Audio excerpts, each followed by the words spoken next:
ఉయ్యాల జంపాల, సినిమా చూపిస్తామావా, కుమారి 21F వంటి hat trick హిట్స్తో టాలీవుడ్లో ఒక్కసారిగా రాజ్ తరుణ్కు ఎక్కడ లేని క్రేజ్ వచ్చేసింది. 4వ సినిమా ఫ్లాప్ అయిన తర్వాత కూడా మంచు విష్ణుతో చేసిన ఆడో రకం ఈడో రకం సినిమా పర్వాలేదనిపించింది.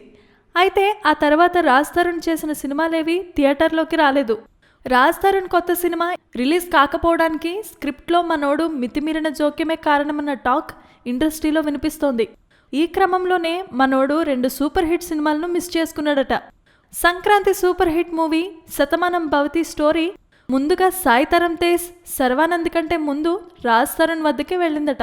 ఆ స్టోరీలో మార్పులు చెప్పడంతో దిల్ రాజ్ సాయి తరం వద్దకు తీసుకెళ్లడం, సాయి ఆ కథ తనకు సూట్ కాదని శర్వానంద్కు ఫోన్ చేసి చెప్పడం 2 జరిగిపోయాయి. ఇక నాని హీరోగా ఇటీవల విడుదలైన నేను లోకల్ కూడా రాజ్ తరుణే చేయాల్సింది. అది అలా మారుతూ వచ్చి ఆఖరికి నానికి దక్కింది.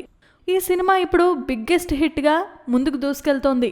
ఇలా శతమానం భవతి, నేను లోకల్ ఈ 2 super hit movies Raj Tarun miss చేసుకున్నట్లయింది. ఇప్పుడు మనం పాపం Raj అనుకోవాల్సిందే. Please subscribe. Hi, it's me Purna. Please subscribe.